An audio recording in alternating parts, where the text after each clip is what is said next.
No matter what kind of projects you have around the shop, if you're looking for some tips and help, it's time for Sam's Garage, presented by Lund International, with Sam Mamolo and Sam Madagi. Here we have a 2007 Cadillac Escalade, and this truck has DOD, displacement on demand, which basically means that for economical reasons, fuel economy, this thing will drop down to 4 cylinders. Well, all those parts are deep down into the motor, and around 80,000 miles, you guys may experience a tick. When you hear a tick, make sure you stop, because if you don't, you may have catastrophic engine failure. Livernois Motorsports and Engineering has come up with a kit.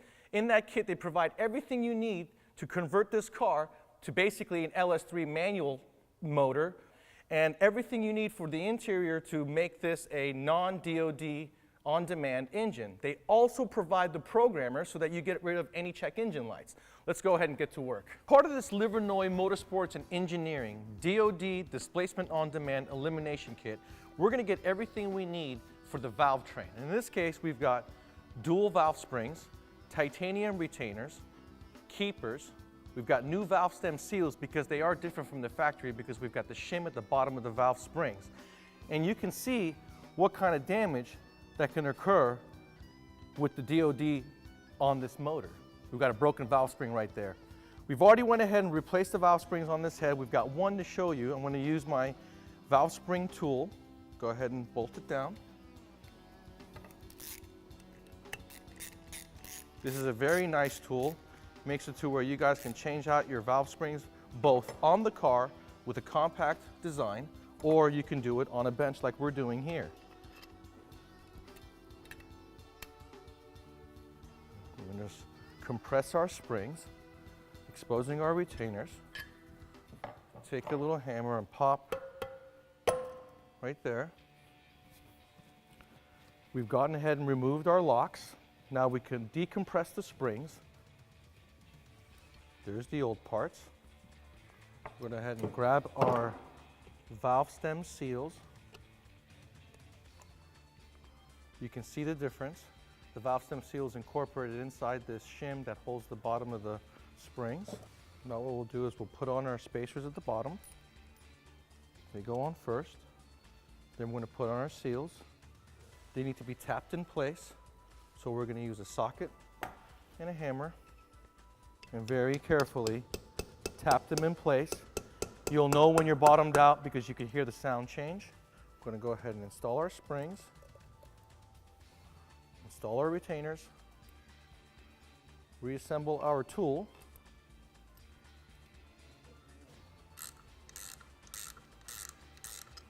Now that we have our Livernois kit installed, we're ready to reassemble the engine. Now we're installing the Livernois PowerStorm camshaft.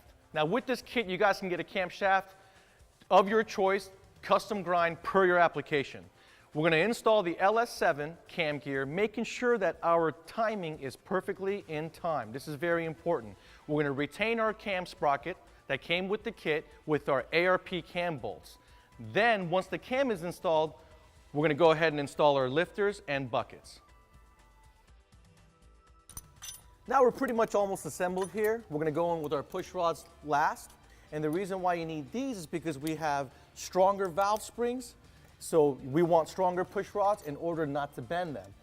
And so basically we've eliminated a huge problem with this car with the DOD system. And on top of that, we're going to gain 40 to 50 horsepower, which is a huge benefit and pretty phenomenal if you ask me.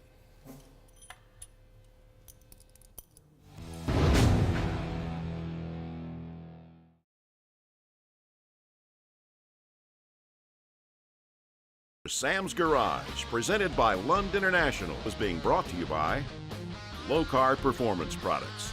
Quality, plain and simple. Stage 8, the world's best locking fastener. Brothers Truck Parts, your #1 source for 1947 to 87 Chevy and GM truck restoration. AVS, inventor of the Vent Visor Side Window Deflector. Rod End Supply, we don't just sell them, we race them. Welcome to the Brothers Truck Parts Workshop. All right guys, here we are with our 1967 C10 Chevy Project, and today we're going to be doing a cooling system upgrade by removing the radiator and adding a new aluminum radiator with dual electric fans. Now the first thing we had to do was remove the shroud and the upper brackets. Then we took off the upper and lower radiator hoses, removing the radiator from the truck. And this is the perfect time to be checking your upper and lower hoses along with the heater hoses, and don't forget the thermostat. So we already went ahead and drained the coolant. Now make sure when you drain the coolant that you do a container that can take it to a facility that will dispose of it correctly. And also make sure you clean up really good around the area that you've drained it, because it's harmful for pets. Don't want your children around it. It's just a good idea to make sure that you're working in a clean area as well. All great advice. Let's go ahead and get the new parts and reassemble. Absolutely. All right, Jim, I've already pre-drilled our holes. I got the first one mounted. Why don't you go ahead and hand me the second one? Now we already lined these up and put our spots where we need our holes drilled, so with any luck we'll be perfect.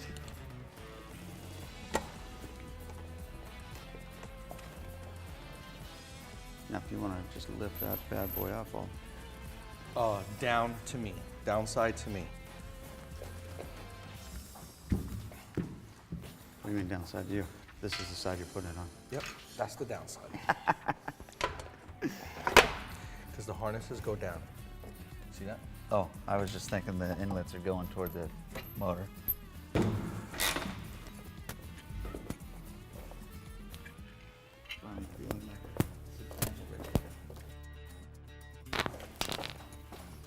That is such a nice addition. Look how pretty that is. All aluminum or stainless steel.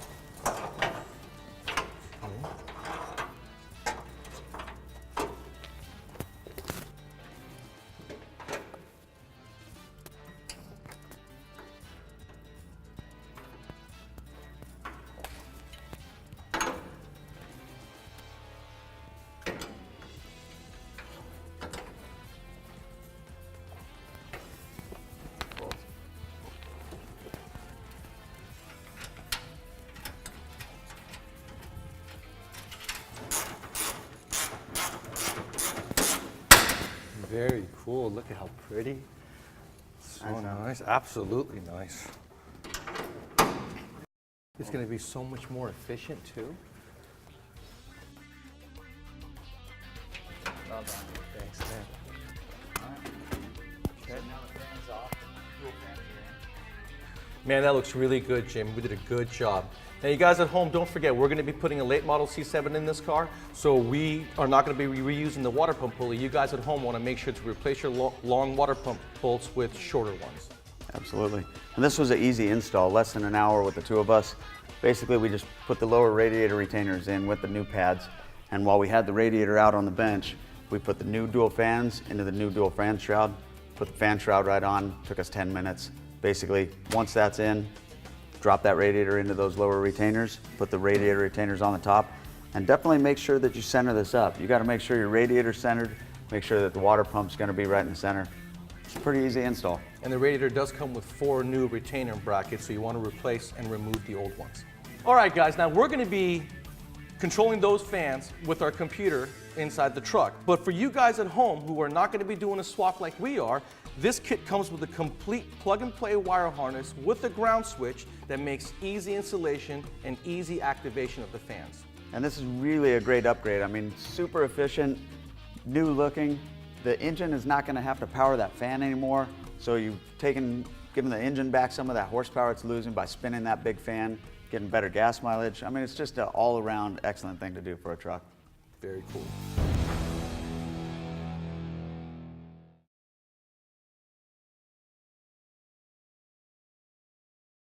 This is the DS18 Project Supra.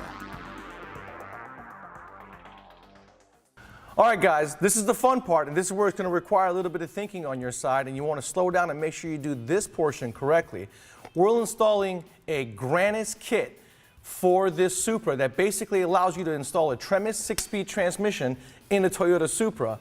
It comes with a QuickTime bell housing that's SFI approved, and I'm going to show you how to properly measure the clearance for your slave cylinder. We're using a Clutchmasters push-style hydraulic slave cylinder, and what you want to do is we've installed our clutch that was given to us by OS Geiken. It's a triple disc, awesome clutch made to handle all the horsepower that this Supra is going to be putting down. What I'm going to do is grab a straight edge, and I've taken a mic and I've modified it to where this section of the mic is gone, and that way I can measure the distance between the bell housing and the clutch teeth and get an accurate measurement. So what you do is you put a straight edge right here, turn it on, measure the distance between the clutch fingers and your straight edge, okay? And then you're gonna take that measurement, write it down. You'll have to do a little bit of math, and you want to then measure the distance between the throwout bearing on the front of the transmission and the bell housing. And you want the distance between the face of the throwout bearing and the fingers on the teeth to be roughly 10 thousandths.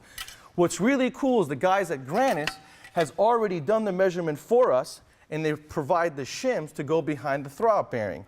So then we take out the throwout bearing from the face of the transmission, stack up our shims, and simply reinstall the throwout bearing on the front of the clutch master slave, making sure it's seated.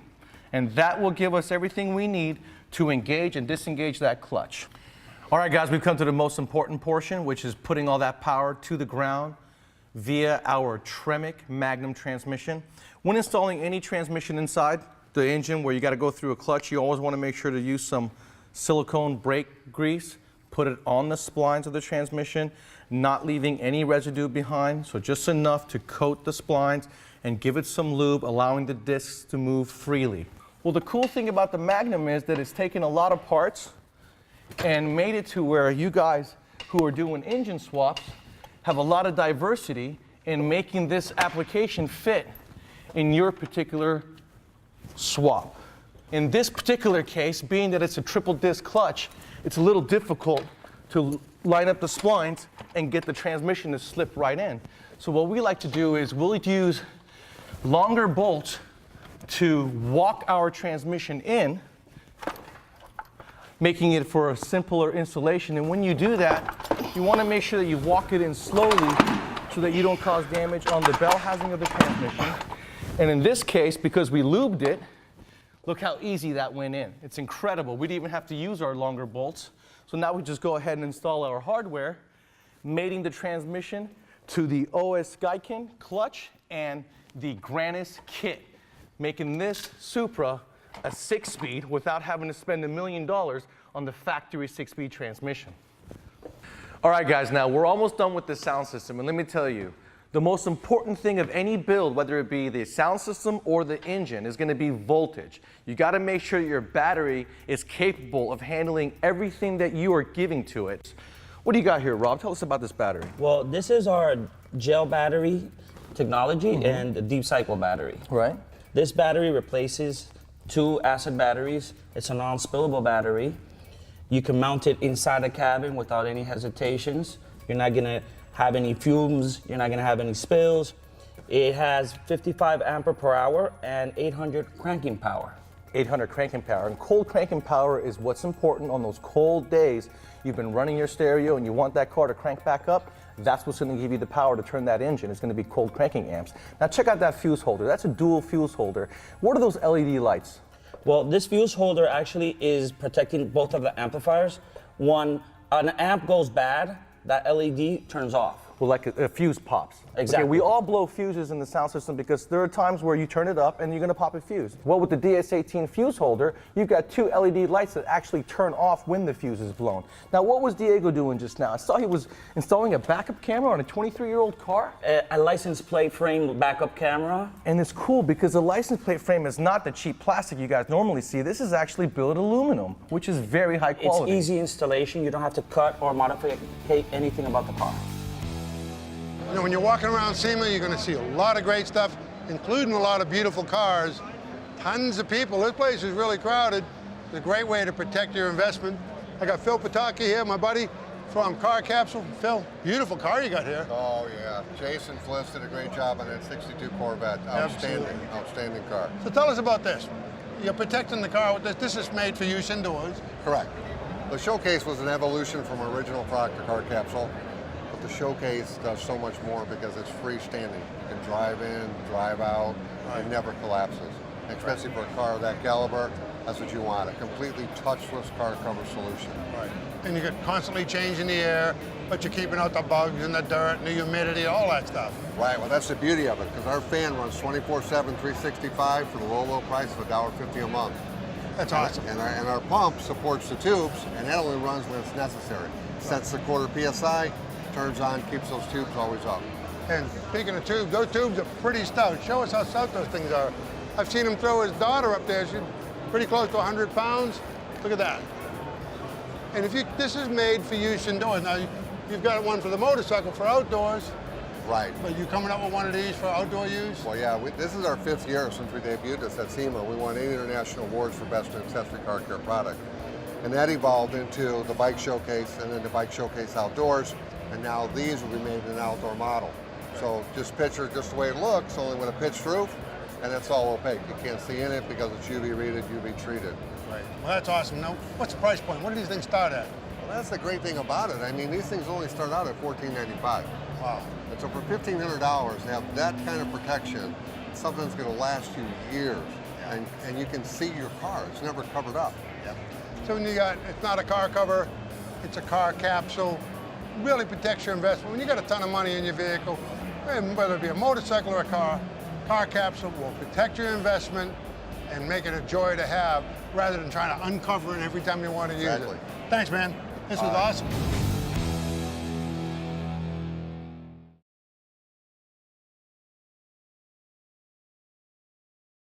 Sam's Garage, presented by Lund International, has been brought to you by DS18. We like it loud. Appalachian Tourism. Virginia is for lovers. AMP Research. Innovation in motion. HE&M Saw, the saw that cuts straight. KBS Coatings. Rust stops here. You know, we're all hauling a lot more, and some of us are driving real hard. There's nothing like a good brake upgrade. An economical and easy way to go is with Behr Errata Speed 1. Now look at these rotors. They bolt on. They're much larger, which will improve your brake torque. It'll improve your brake sustainability. They're cross-drilled and slotted, industrial zinc coated, so they're going to look good for a long time and stop the rust. Now these are directional because they have vanes inside that are directional. Acts like a heat pump. It pulls the heat from the center out. These things bolt right on. You get a set of brackets that relocate your caliper. You get all the hardware to do it. If you do it right, you don't even have to bleed your brakes. They got a great set of instructions, tells you how to properly break in the rotors, and that's important. Also check the fit, make sure they fit inside your wheels when you relocate the calipers. They got templates you can print on their website. Behr Errata Speed 1, a great set of brakes. It's time for the Lund International Custom Shop. Hey guys, I'm here with Adam, otherwise known as Doc from Stampede, and we're going to be installing a set of their fender flares designed by Mossy Oak. And what's the pattern this is called? This is called the breakup country pattern. It's the newest pattern that Mossy Oak has brought out. It's a little bit more realistic because if you notice it's got the bigger branches, the true size leaves, so it's just like being lost in the woods. Absolutely. If you want to get away from your friends while hunting, you can easily do it with this package, correct? Yes, you can. Yes, you can. Something I like to do a lot. The really cool thing about our Stampede products is this material is made out of a proprietary tri-blend formula, which makes it really sturdy, UV protected, and if you wanted to, you could paint them. But why would you want to paint the camouflage? Yeah, absolutely not. And the cool thing is that they're very easy to install, utilizing the factory location for the hardware. And if you need the extra clips, they got the proprietary clips to mount them in place as well. So it's very easy. It's got the rubber seal right here to seal up against the fender, so it doesn't let any water to get in between the fender and the fender flare itself. Yeah, our edge trim is really, really easy to install. It's actually got the 3M double-sided automotive tape to help keep the edge trim in place, so you don't have any issues with it popping off or dropping down. That is very cool. It's going to look really good, especially with everything else installed. It's going to look really good. Got everything up here? I believe everything looks good. We're nice and tight against the body, so we're not going to have any kind of issues or vibration there. Screw right there. Handy too, man. That is awesome. Looks good. It does. It looks really good. Let's go on to the visors. Move on to the visors. All right. Alrighty. Now we're going to be installing these tape-ons side wind deflectors. Same rules apply as before. We've shown you guys how to do this. Use the 3M tape, clean up your surface, peel back your tape, and go ahead and install them once you've lined it up. Yeah, these are really cool too. They're made out of the same material that the fender flares are, so they're Abrasive resistant, you just can't kill them. It's gonna look really good when it's all done. This thing is gonna look really good. We're really gonna get lost in the woods now. Absolutely.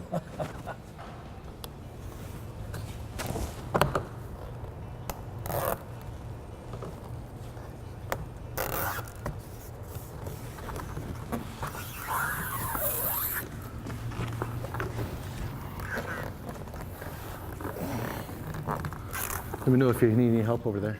I was about to ask you if you needed some. Man, that matches really good. And look how easy it was. That was so nice and easy and quick. And That's the good thing about Stampede products, man. You can do it anywhere, anytime. We're gonna now finish off this upgrade with the Stampede Vigilante Premium Hood Protector. The hood protector is made out of a little bit different material than the fender flares or the side wind deflector. It's made out of a high impact acrylic, which makes it really, really strong when those bugs and rocks and all that debris starts hitting your hood and not your painted surface. There's nothing like a big fat rock coming off of a semi. Man, tell me about smack it. in the front of your vehicle, right? That definitely makes a mess on that nice painted hood, especially with this fancy brown we got. Not only that, but it'll actually deflect the rocks and hopefully get them to go over the truck and not hit the windshield. Exactly, exactly. All And right. then we got these cool bumpers that go on the surface of the hood to allow for this to contact the hood and not cause any damage. I usually put it right there on the edge, usually because car washes that way it makes contact and it's not going to touch up against the paint. Any place else that it feels like that it can make contact with the hood is where I would put it. Brother, that looks good. You ready to close her down and see what Close she her looks down like? and take a look at the whole thing. That looks really Man. good. Really sets each other off. It does. Good job. Thanks for helping me out. No, thank you. All right, guys, next season, we're going to be doing a C7 LT1 7-speed manual transmission in this truck. Man, that's gonna be cool. Let's do this.